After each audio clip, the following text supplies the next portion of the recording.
เวลานี่ย่านตายป้าลูกบ่ย่านพ่อเลี้ยงย่านพ่อเลี้ยงลูกบ่ดีบ่ฮะที่ไปจะไปกันนี่เนาะจะไปกันนี่เนาะจะเอาลูกไปนั่งที่กันไปน้ำบากเลยบ่ล่ะชาว่ากันไปเด้อเหมือนเอาไปยังไงคือมันเป็นยังไงแค่ได้ฝากทางร้านน้ำก่อนเป็นทันเป็นนี่มาได้ย่านพ่อเลี้ยงลูกบ่ดีเฉพาะแมวบดีมันใครได้นี่เบิ่งพันเบิ่งอุ่นใจบ่ล่ะสมมุติว่าผัวไปหันไปนี่ว่าย่านลูกกันว่าไปน้ำผัวถ้าถือว่าจะเป็นมีที่แบบกินเหล้ากินเบียร์ใช่เนาะกินหมูลูกเต่ายังได้ผ่านคนนี้นั่นเบิ่งกันเนาะนายแต่เขาโอ้ยเขาไปเขาก็เอาลูกไปนำแล้วแหละได้ได้เนาะคนเราเป็นแม่เนาะบ่จักจังดอกนั่นน่ะ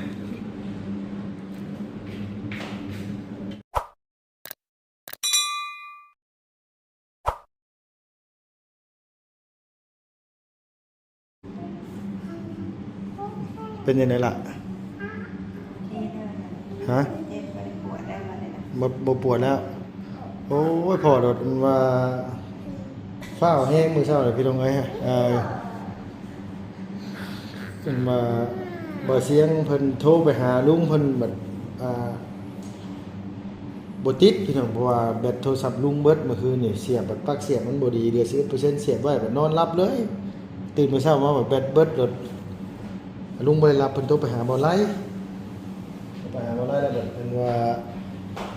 เพิ่นบอกว่าบอกลุงเฮิมเลยเด้อว่าซั่นว่าได้ขึ้นไปแล้วอันถ่ายงานได้แล้วสิไปรับว่าซั่นว่าลุงก็คิดว่าเราสิถ่ายงานคือปกติแหละเดี๋ยวกับฟ้าวแน่ยันมาค่ำลุงก็หอบเลยแล้วพี่น้องเอ้ยไปแล้วบ่ไลบ่ไปส่งเขาแล้วบ่ไลแล้วก็เป็นห่วงลุงแน่พี่น้องเอ้ยแล้วก็อันนี้ดิวมาเลยบ่ได้ก็ได้ลงมาแล้วเบาเสียงเพิ่นขี่รถมาตามฮอดเซตโปนหั่นชั่วโมงปลายเพิ่นได้มาแต่หม่องพักนะฮอดเซตโปนชั่วโมงกว่าพักอยู่ไสแดนพุ่นก็แล้วอีลาจะมานั่นลงมาพี่ลงมาเด้อเพิ่นมาเอาพี่น้องเราจังได๋ก็มาฮอดแล้วปลอดภัยแล้วว่าซั่นว่าสบายดีเด้อนั่นเด้อโดยพอได้เป็นห่วงพี่น้อง FC เพิ่นก็เบาบุญบรรปาเว้าวันเสียงว่าโอ้ยนี่ก็บ่อยากให้เว้าได้พี่น้องเนาะเพราะว่าเฮาก็ฮู้อยู่พี่น้องเอ้ยเพราะว่าหนึ่งมาก็มันยากน้ำฟ้าน้ำฝนยากนำถนนทางนี่แหละกับอีกอย่างเพิ่นก็มีงานเก็บอยู่คือบ่บุญก็เราก็มีงานหั่นว่าเฮือนน้องไม้น้องท้ายพี่น้องเอ้ยว่าสิซื้อตู้เย็นไปให้น้องไม้เด้อนั่นใดนี่แหละเราบอกว่าเรารอเบิ่งก่อนเราว่าหั่นเราก็ว่าสิ้นเดือนก่อนว่าซั่นว่ากับอีกอย่างก็คือว่าเสียงแล้วก็ตอนแรกก็ว่าสิพุ่นแหละพี่น้องเอ้ยอันสิ้นเดือนสิ้นใจเพิ่นแหละเพิ่นว่าพอที่นี่แหละทางอันว่าไอ้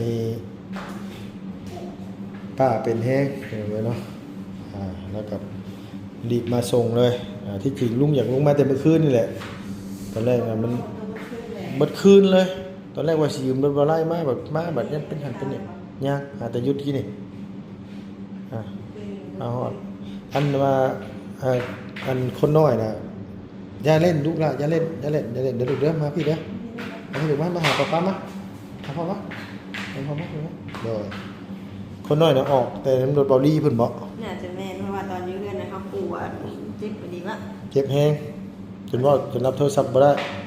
บ่รับโทรศัพท์ไปโทรมาก็บ่รับเลยอย่างนี้ถ้าตอนแรก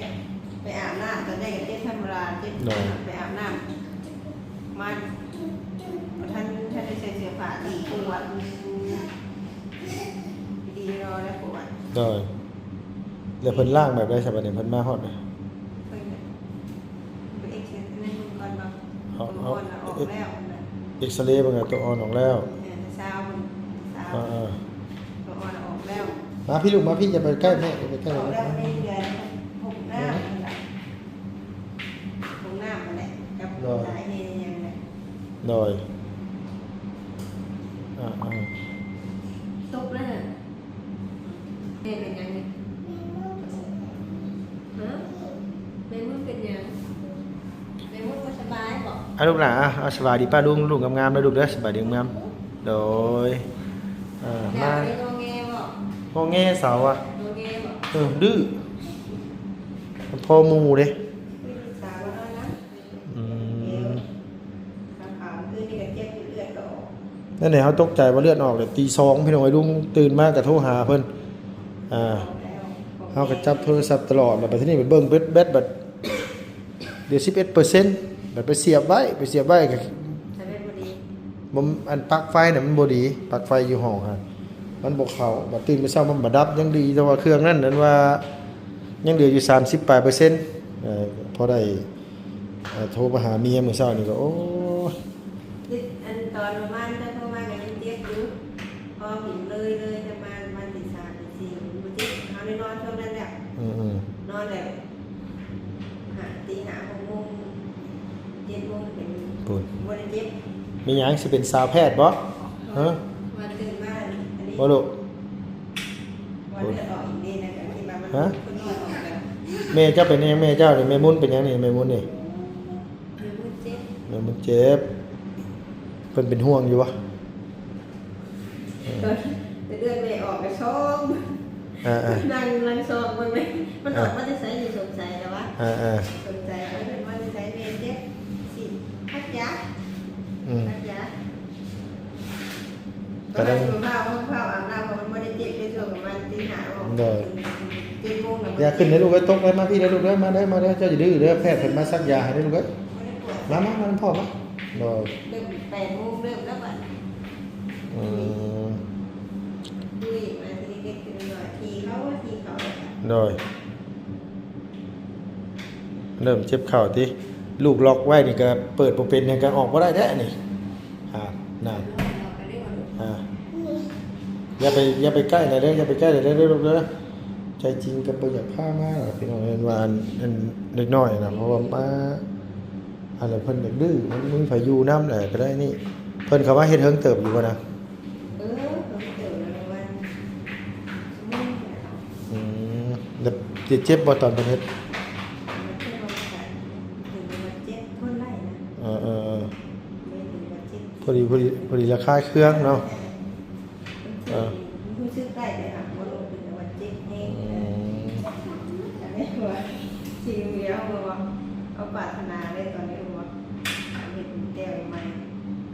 ตายมาแล้วกันเขาทำได้เกิดเป็นผู้ชาย อยากเป็นผู้ชายบ่อยากเป็นแม่หญิงมันลำบาก เกิดเป็นยังกระตานะเขาเป็นเมียเขาเป็นผู้เขา เขาเป็นว่าไงเป็นหยังก็ตามบ่แม่นเป็นคนกันติขอให้เป็นได้เป็นผู้ชาย ว้าวเอาไว้ทอดมันนี่งวนเด็กแบบนี้นี่เอาไอ้ดีแล้วกินเอา อีบาปลูก บาปลูกเกิดเป็นยิ่งนี่เป็นกึ่งยิ่งไปทอดมันเนาะจะที่ได้นะ นั่นแหละจังว่าสิแหละพี่น้องไงแบบว่าคือแบบว่าคือแบบจังใดนะคือลุงนี่แบบว่าคือก็แม่น้องเน่ๆเนี่ยบ่เคยตีเคยหยังกันจักเทื่อแบบว่าเฮาดูโตนชาติเวลาตอนเพิ่นท้องเพิ่นหยังสินะแบบว่าอันนี้คือกับข้าวกับน้ำคือลุงอยู่นี่ก็แทบจะบ่ได้ให้เพิ่นเฮ็ดแต่พี่น้องไงลุงก็บ่แม่นว่าเฮาเป็นคนดีคนเด่นนี่หยังดอกแต่ว่าเวลาอยู่นํกันแหละแค่ว่าบ่อยากให้น้องเพิ่นเฮ็ดกับข้าวกับน้ำเฮาเห็นตอนเพิ่นท้องเพิ่นเสียสละอะไรว่าง่ายซะเพื่อสิเป็นแม่คนแล้วบ่ให้แม่นี่หักลูกชำใดเนาะก็เว้าอยู่ได้พี่น้องเว้ากับแม่น้องเน่ๆน่ะอันเพิ่นท้องน่ะเพิ่นท้องน่ะเว้ากันอยู่อีหล่าจะเสียงดังลูกอย่าเสียงดังเสียงดังเด้อเว้ากับแม่เพิ่นน้องเน่ๆนี่ว่าโอ้ยนางไงว่าเรื่องอยากได้นี่ก็เรื่องเลี้ยงน่ะได้บ่ได้ว่าแต่ว่าดูตนชาติตอนเวลาเราคลอดเวลาเห็นเพิ่นเจ็บเพิ่นหยังสินะพี่น้องเห็นเพิ่นแบบว่าเพิ่นทรมานแหละว่าง่ายเวลานอนก็ต้องนี่ คือแบบว่าท้องเหมือนในเป็นทอดธรรมดามันจะเจ็บไปเลยเนาะแบบมันทอดแห้งทอดมากกันกระตุ้มว่ายังไม่ได้กินข้าวเช้า ยังไม่กินข้าวแล้วมาลูกมาอยู่กับพ่อมาจะสิไปกับสาวว่าบ่ไปก็อย่าบ่ไปก็อย่าลูกอยู่กับพ่อก่อนอยู่กับพ่อกับแม่เนาะ นนี้เนี่ยคนอื่นก็บ่ได้อยากอยู่ได้เต็มที่ก็อยู่น้ำพ่อน้ำแม่น้ำสาวนั่นน่ะเนาะว่าคือแบบว่าสองสาวแล้ว อยู่ได้คือไม่เท่าแต่หน้าอย่างสิบ่อยู่เลยพี่น้องเอ้ยแต่พอแท้ๆก็บ่เห็นแม่แป๊บเดียวก็ถามหาแล้วปากนึงให้ทาให้ดิ ใช้เบิ่งพ่อเบิ่งดูหาลูกเบิ่งพ่อมึงดูหาเบิ่งงามบ่หาอีหล่างามบ่มึงหาปะโอ้ยเนาะใส่ชุดไหมรองเท้าไหมรองเท้าไอ้เบลว่าลืมเท้าเพิ่นเองนี่อย่าไปคบไปที่แล้วอย่าไปคบไปที่แล้วเชื้อโรคมันหลายลูกล่ะ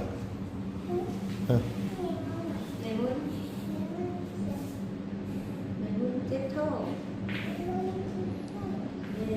ใช้น้ำเกลือใส่ชะโลมลูกล่ะแม้ว่าย่านได้บ่ใครวะแม้ว่าเป็นชื่อแบบว่าเวลานี่ย่านตายป้าลูกบ่ย่านพ่อเลี้ยงย่านพ่อเลี้ยงลูกบ่ดีบ่ฮะที่ไปจะไปกันนี่เนาะจะไปกันนี่เนาะจะเอาลูกไปน้ำผีกันไปน้ำบาดเป็นบ่ล่ะชาว่ากันบ่ไปเด้อเพิ่นผมไปยังไงคือมันเป็นยังไงแค่ได้ฝากร้านน้ำป่ะนี่บ่ก็ปุยมุยเอาสบายดีป้าลุงลูกล่ะโดยป้าเป็นยังป้าเนี่ยป้ามุนเป็นยังนี่นะคืองานเก่งไงลูกก็งานเก่งกับการอยู่ได้ดีเนาะนี่เหมือนลูกกันได้ดีได้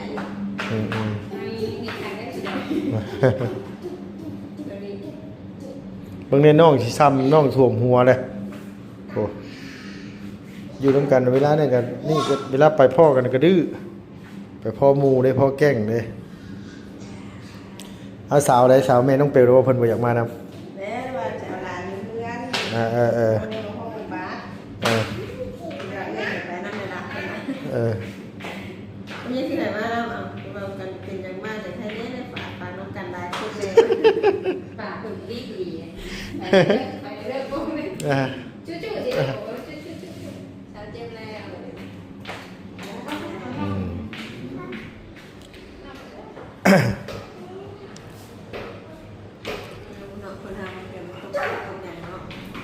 มาบ่ได้บางเทื่อเวลามันฮอดมือมันได้ไปเลยก็มีนะมันบ่เป็นหยังก็ดี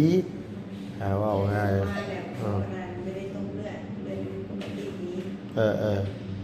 ว่ามันเลือดมาแบบเลือดมันขนาดบ่ได้ขาดเลือดขาดหยังบ่คันสมมุติย่านเป็นหันเป็นนี่มาได้ย่านพอเลี้ยงลูกบ่ดีใช่บ่แมวบ่ดีมันใครได้นี่เบิ่งอุ่นใจบ่ล่ะสมมุติว่าผัวไปหันไปนี่ว่าย่านลูกกันว่าไปน้ำผัวถือว่าจะเป็นมีที่แบบกินเหล้ากินเบียร์สิเนาะกินหมูลูกเต่าได้ผ่านนะผู้นี้นั่นเบิ่งกันเนาะหลายแต่เฮาโอ้ยเฮาไปเฮาก็เอาลูกไปนำแล้วแหละ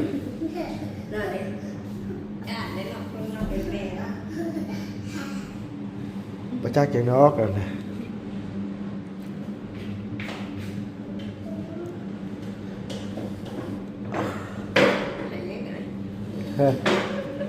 อีบาปเลยดูตนได้ว่าไงซะแบบนี้นะเราจะไม่อยากให้ต้องมีลูกอีกนะเพราะไงว่าใจจริงเนี่ยบ่ได้อยากให้มีเลยพี่น้องเอ้ยตั้งใจมาเรียนตรงนี้ได้ผู้เดียวเพราะว่าโมเมนต์มาบ่อยากได้อีกแต่ว่าอยากได้แต่ว่าคือเฮาน่ะย่านเพิ่นเจ็บใช่ไหมแบบว่าย่านเพิ่นลำบากเพราะว่ามันมีลูกคนนึงน่ะเพื่อสิใหญ่น่ะลำบากเลยพี่น้องเอ้ยเจ็บปวดบ่พอต้องหน่อยลูกเจ็บเป็นอุ่นอีกเนาะนะเนาะต้องตื่นมาดูแลอย่างเช่นพี่น้องครับอย่างลุงก็บ่ได้คอยอยู่นำพ่อเขาก็ไปตลอดอย่างไง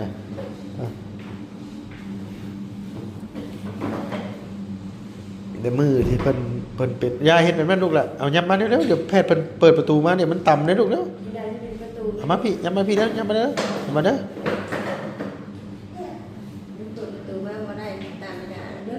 เลย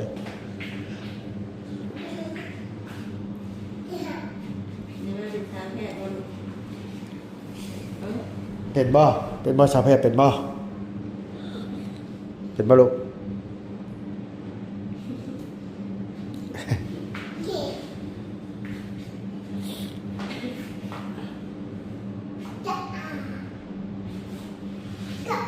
อย่าลงพื้นนะลูกหลานอย่าลงพื้นไหนเด้อลูกเด้อมันเชื้อโรคหลายเด้อลูกเอ้ย เส้นเลย ฮะ เส้นซื้อแป้งโบ้เส้นบอก จักเลยฮะ เนี่ยมันเป็นอะไร โมเมนต์ตอนนั้นบ่เพิ่นให้เส้นซื้อเส้นสีเรื่องหยัง ชื่อเจ้า อ๋อซื้อผัวหยังสิบ่ เนี่ยเสียงมันนะ เออ เราจะซื้อ เออ เราใจมันแล้ว แต่เพิ่นหมายเขามว่าเฮารัดเวลาเพิ่นสิออกแล้วเฮาอันนี้ให้เพิ่นเนาะคือแบบว่าเพิ่นเฮ็ดเวียกน่ะเพิ่นมีเวลาของเพิ่นพี่น้องว่าสมมุติว่าเพิ่นสิออกเที่ยงสิเฮาก็อ่าคอยเพิ่นซอยเฮาล่วงเวลาเพิ่นเฮาก็ต้องจ่ายค่าน้ำค่าไฟเพิ่นค่าเสียเวลาเพิ่นเนาะคันว่าบ่เฮ็ดแบบนั้นเพิ่นก็เมื่อเพิ่นก็บ่มีคนรักษาเฮาก็ต้องเข้าใจพี่น้องเนาะเพราะเพิ่นก็มีหน้าที่การงานมีเวียกมีงานรับผิดชอบอยู่คลินิกหรือว่าอยู่โรงหมอเอกชนต่างๆนะพี่น้องเพิ่นก็ไปรับจ็อบรับหยังเฮาก็ต้องจ่ายเวลาให้เพิ่นอันนี้เป็นเรื่องปกติพี่น้องบางคนก็โอ้ยคันจังซั่นก็คนมีเงินก็ได้รักษาก่อนมันก็บ่แม่นคือแบบว่าคือเฮาซื้อเวลาช่วงเพิ่นสิเลิกงานเพิ่นสิพักเที่ยงอีหยังซี่น่ะพี่น้องบางคนบ่เข้าใจว่าโอ้ยคันแบบนั้นก็คนทุกข์ก็ตายก่อนนะเพื่อสิได้คิวมันก็บ่แม่นเด้พี่น้องเอ้ยคือให้เข้าใจว่าเฮาก็บ่ได้ไปญาติแบบว่ารัดคิวหยังดอกแบบว่าคือว่าคือซื้อเวลาของเพิ่นที่เพิ่นสิพักเบรกหรือว่าเพิ่นสิเลิกงานนั่นแหละเพราะว่าลุงก็เคยเอาสาวสั่นเมลูกซีมาผ่าตัดตอนนั้นก็ทางด็อกเตอร์เพิ่นแพทย์เพิ่นสิเลิกงานแล้วเฮาก็ขอให้เพิ่นซอยนะพี่น้องเนาะก็เอาเงินค่าเพิ่นชดซอยค่าเสียเวลาเพิ่นเฮาก็เอาให้เพิ่นก็เห็นตามสมควรนั่นแหละเพิ่นก็บ่ได้อยากได้หลายดอกแต่เฮาก็ย้อนน้ำจิตน้ำใจเพิ่นซอยให้ตลอดปลอดภัยก็ถือว่าโอเคแล้วเนาะแต่ตอนนี้ก็บ่ได้เจ็บหยังบ่แอวบ่ได้เจ็บบ่แผลเพิ่นบ่ได้เจ็บบ่แต่เพิ่นให้เฮ็ดอะไรเมื่อแบบมาให้เฮ็ดแบบใดล่ะครับมากินน้ำร้อนบ่ให้กินน้ำให้กินเอาว่าไงกินได้แต่ต้มกบเนาะต้มกบต้มปลาปิ้งหมูอย่างที่นั่นแหละเนาะอย่าเฮ็ดแบบนั้นอย่า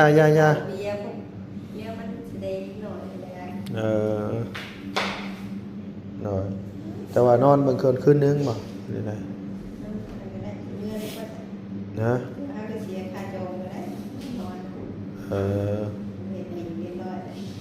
นอนมึงกดคืนนึงก็ได้มันบ่เป็นหยังหรอกมีแต่ว่าในใดก็จังได๋พ่อกับมานี่เด้อยู่ไปก่อนเพิ่นว่าอยู่ห้องพิเศษนี่นะเพราะว่าลูกเฮานังน้อยขี้ดื้อว่าง่ายซะว่ามื้อนี้ก็พังเบิ่งนอนเบิ่งจะคืนยุงหลายเถอะว่ายุงบ่แม่นเนาะมาฮอดแล้วพี่น้องปลอดภัยแล้วดีใจแล้วลุงก็ได้เป็นจังไดเนาะเพิ่นบ่อยากอยู่นำมาได้เฮาก็บ่จักเชื่อได้แหละเพราะว่าเบะมาแล้วก็ไปน้อยคือแม่น้องนี่ก็บ่ได้เฮ็ดนักเฮ็ดหยังเลยเนาะคืออาจจะมีความแปลกว่าเขาบ่ได้รู้ว่าพอก่อนแผ่นแรกปกติพอเดือนที่2ทำมาน่ะมันสิมีแบบว่าทำเวลาจะอาบน้ำตอนเช้าแล้วตอนแรกอาบน้ำแดดเวลาสิย่างมานี่มันรู้สึกว่ามีอย่างที่พอดออกมาจากช่องคลอดแบบไข่มันหายความหอดออกมาน่ะมันรู้สึกได้ว่ามันร้อนอย่างสิเนาะแบบคือแบบว่าคือไออุ่นอย่างสิเนาะมันมีไออุ่นออกมาทุกครั้งที่เราอาบน้ำเลยหน่อยว่าร่างกายเราดีมันจะมีอย่างนั้นออกมาไปหน่อยบนนี้หน้ามีอย่างว่าแต่แบบความหอดตอนแรกกำลังว่าสิลงมาเที่ยวนี้กำลังว่าสิว่าเตรียม อกสารพี่น้องเอ้ยเตรียมนี่ไปฝากท้องว่ะก็คิดไปคิดมาก็คันมาออกมาก็ดีคือกันนี่ก็อยากมีหมู่มีภูมิมีน้องในเวลาใหญ่มาบัดถามหาพี่หาน้องอีกนะว่าง่ายว่าคือเฮาก็ถามว่าอยากได้บ่ลูกนะคันนี่มันมาเกิดนำกับคนทุกคนน่ะอยากได้เบิดนั่นแหละพี่น้องเอ้ยบ่แม่นว่านี่ดอกแต่ว่าผู้เราทอดกันขึ้นมาเป็นเพลงนี่แหละ โดยคันว่ามาได้เฮาก็เอาเนาะนักเนาะบ่ได้ว่าสิเจตนาว่านี่ดอกพี่น้องเอ้ยคันบ่มาก็บ่เป็นหยังกันเนาะพี่น้องเอ้ยแต่ในใจก็คือรู้สึกก็คันเพิ่นเกิดมาได้เว้าง่ายๆว่าคือเฮาฮู้ว่าท้องน่ะเฮาก็รู้สึกว่าอันนี้แต่ว่าเกิดมาก็ดูแลให้ดีคือนี่สิได้หะเนาะขนาดว่าฮู้ว่าท้องจักเป็นตัวแบบใดจักหน้าตาแบบใดเฮาก็ยังว่านี่แม่เพิ่นก็บ่ได้เฮ็ดงานในตอนนั้นน่ะแม่เพิ่นก็ไปนอนอยู่ให้ลุงเลี้ยงพี่น้องให้ลุงก็ไปเป็นพ่อครัวร้านอาหารกินหาอยากอยู่ฝั่งไทยอย่าเฮ็ดลูกเด้ออย่าเฮ็ดแบบนั้นบ่รู้แบบนั้นมันสกปรกลูกล่ะได้ไม่ได้ลูก เดี๋ยวล้างมือเด้อเดี๋ยวพ่อพาไปล้างมือเด้อลูกเด้อเดี๋ยวพ่อพาไปล้างมือเด้ออย่าไปใช้ปากเด้อลูกเด้อมันสกปรกเด้อเดี๋ยวเอาเจลล้างเดี๋ยวพ่อเอาเจลล้างมือให้เดี๋ยวลูกมานี่มานี่ได้บีบนี่ใส่นี่มานี่มานี่ใส่คือออกลูกบัดนี่ลูกมือลูกทั้งนี้แล้วโดยทั้งหลังมือน้ำลูกทั้งหลังมือนี่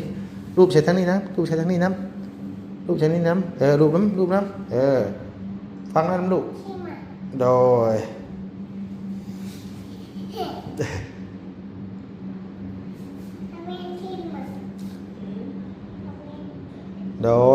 เจลล้างมือลูกละขาเสื้อโลกเนาะ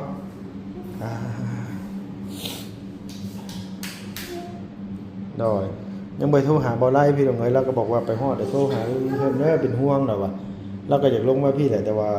รถล่างเราเพื่อมาฮอดพี่นอกพอดีมันไกลพี่ตรงไหนเนาะกับฝนตกฝนดินเนี่ยดูโตนชาติแล้วเราก็อยากมาส่งบ้านนะพ่อเราบอกฉันจะมาฮอดบ้านฉันนะอีน่าเชียงมาท่านพ่ออยู่เซโปท่านตอนแรกเราสิเลนไปรับพ่ออยู่หุ่นก็เราทานงานก่อนหรอวะพี่น้องเลยว่าไปว่ามาแบบปวดท้องนี่อยู่กับแม่ถ่ายแล้วดูเด้อพอของน้ำก่อนเด้อพอไปของน้ำก่อนนะลูกเด้อโอเคนะลูกเด้ออย่าดื้อลูกเด้อพี่น้องเลยพ่นขีดอันตรายเลยคือว่าโชคดีแล้วสบายดีเด้อบ่ต้องคิดอย่างไรนะไงบางคนบ่อยากอยู่น้ำให้ได้ซะนะล่ะลูกจ้าปานุ่งนี่ลูกมั้ยสบายดีปาลุงก่อนลูกนะงามๆเลยเร็วมาแล้วงามๆได้ลูกเด้อสบายดี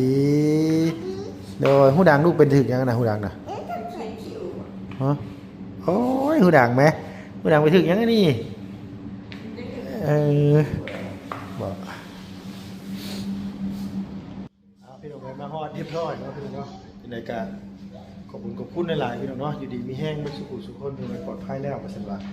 กับอีกอย่างกับนี่แหละพี่น้องเลยเนาะเรื่องพี่น้อง FC คอมเมนต์เข้ามาว่าลุงบุญไปน้ำกันในปีนี้ลุงบุญดูผ้าม่านจังซี่กับพี่น้องมันมีการงานเก็บอยู่พี่น้องเลยแล้วก็ฝนตกฟ้าลงนี่แหละกับอีกอย่างเขาก็สีลงมาเลยเราสิได้ขึ้นไปเก็บงานกับมาเสียอันว่าค่าน้ำมันรถกับแพงเราเป็นว่ากับอีกอย่างเขากับเกรงใจกันพี่น้องเลยเนาะมีแต่ว่านี่ตอนแรกกับพี่น้องเป็นกระว่าคือพอลงมาเดี๋ยวลุงกับโอ้ยชุดแต่ลุงอยู่ลงมาบอกกับแม่น้องนี่อยู่ก็คือเราสีรถมาไล่มาแต่แม่น้องนี่ว่าผลมันโต๊ะให้เป็นสำหรับผมบ้างอย่าเป็นอย่างเป็นหนีมารถก็เป็นรถเจ้าของเองเลยถ้าห้องดูเศร้าก่อนห้องดูเศร้ามากับฝนก็ยังตกอยู่8 โมงกว่าก็ยังตกอยู่ทุ่งอาบน้ำเรียบร้อยนะบัดบ่ไล่แล้วกับบ่ท่านได้ตื่นแน่แต่ไงก็ได้ตื่นมาแล้วก็อาบน้ำได้กับประมาณ9 โมงหน่อยๆเลยนะจุดมุ่งก็เลยออกมาฮอดเรียบร้อย ก็ยังดีเพราะว่าน้องคนมาแต่คนเป็นงานคิดยากอย่างนี้เลยเนาะยันผัวมากกว่าท่านสิเด้เป็นแบบนี้ยังไม่ได้สร้างที่ได้สร้างอยู่ในตัวอยู่ห้องหมอตัวอยู่ในนี่มันรวยกันมากเราแล้ว จากเอาไว้กับเรื่องยากก็มากเรื่องยากก็มากนี่ โอเคนะพี่น้องเด้ออยู่ดีมีแฮงเนาะขอบคุณขอบคุณในไลน์ดีเป็นห่วงเป็นใยนะพี่น้องเนาะไปแล้วพี่น้องบ๊ายบายเด้อพี่น้องเด้อ ปลอดภัยนะ ปลอดภัยแล้วเนาะ